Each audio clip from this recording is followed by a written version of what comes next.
What's up, y'all? Welcome back. It's been a minute. So I want to talk about this. So Joe Thomas, at he his comments now. His comments is taken out of context, but I don't like how they're titling it here. Saying for Shedeur Sanders, he have a few words: keep your mouth closed and your eyes and ears open. And he had a few things to say. Now, Joe Thomas played for the Browns. He was an offensive lineman. And everybody is weighing in on Shedeur and stuff like that. You already know how I feel about Shedeur. I feel like he should be the starter or be in contention for the starting role for the Cleveland Browns. That's just how I feel about it. I think he should either be the starter or should be in contention for that starting role for the Cleveland Browns. But Joe Thomas, he didn't really mean it how he said it. Um, Now, this is what this article is saying. Cleveland Browns rolled the dice with Shedeur Sanders. Getting him at number two seemed too rich, and even getting him in the second round could have sent the wrong message. That don't make any sense. But taking him in the fifth round in the number 144th pick was a steal. So why, if it's a steal, see, that's why this doesn't make any sense. If it was a steal, that means he should have went in the earlier rounds. It's crazy. It's almost July and I'm still talking about this. But shout out to you guys. I know I took a break for a minute, but I'm back at it. I'm at the Diddy trial, so a lot of my attention had to be in the courtroom. So I'm boots on the ground, but I'm back over here, man.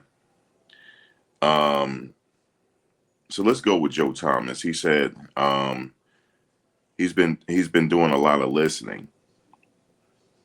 It says Sanders has a strong character and personality, just like his father. He shouldn't be punished because of that, especially considering that most of the things people criticize him for are the very same things they want to see in him.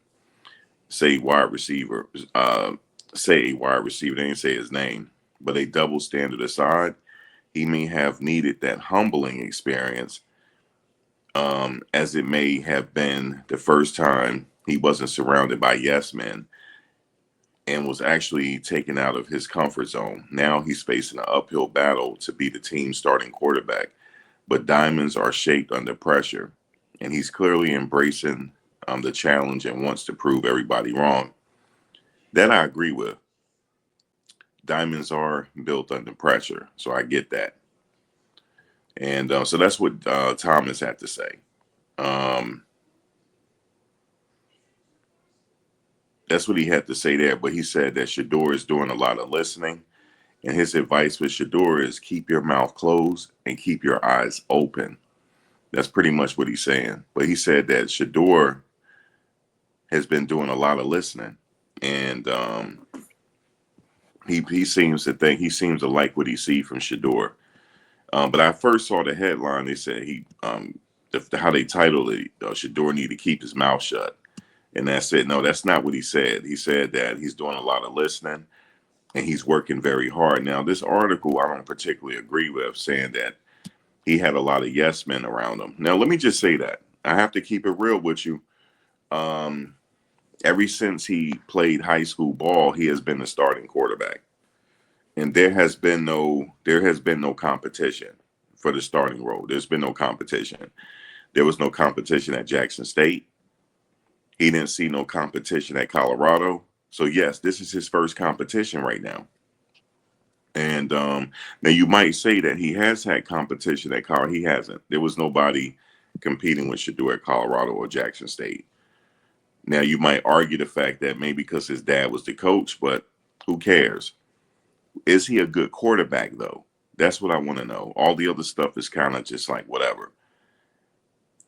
Was he good enough to even be in that position? That's my question to you. The answer is yes. Um, in fact, he was one of the best quarterbacks in the nation. And if I'm comparing him to Cam Ward, which I am because him and Cam Ward was drafted first, they're pretty much the same quarterback. You'll see. You'll see when he gets his opportunity. He's going to get his opportunity at some point this year, whether it's garbage minutes or something. If they winning and Joe Flacco goes out, he's going to get his opportunity. I'm going to tell you the reason why right now he's going to get his opportunity. Because the Browns are going to want to see him play. The dog pound. They're going to want to see him play. He has the highest, what do you call it? Number one in jersey sales for rookies. They're going to want to see him play. Okay, they're not going to accept the fact that, in fact, I must say this: the Cleveland Browns have a problem here. They have a really good problem, and that's what I wanted to sit here and add right now. The Cleveland Browns have a really good problem on their hands. Why do I say that? Because, first they talk about Coach Prime, right? Old Coach Prime is going to be in his son's business and stuff like that, and blah, blah, blah, blah, blah, blah.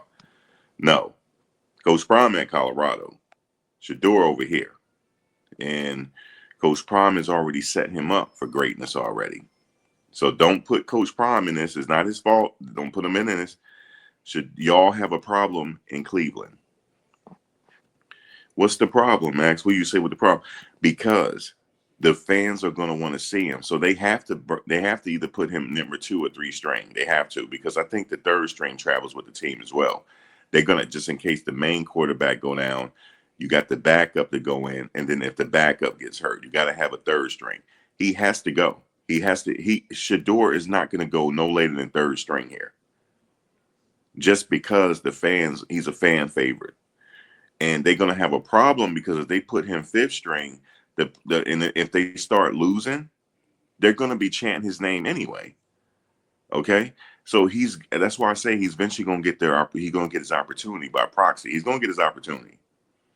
Okay, make no mistakes about that. Remember, I said that, guys, and I will be back to build on this video right here on why the Cleveland Browns have a huge, huge, huge problem. We'll talk about that a little bit more in detail. But for right now, this is what Joe Thomas said. Joe Thomas, he already know. And I guess people are saying, I guess they were knocking Shedeur because he never had no competition in his life. He's never had nobody to challenge him for his starting role. He's never had. And that's not his fault, though. It's not his fault. But he's good as advertised, though. This is his first real competition, and this is only going to grow him now. This is good for him to have a little bit of somewhat of competition, because from what I'm seeing on that film, he is the starting quarterback. That's what I'm saying. But I digress. I will catch y'all later. Peace.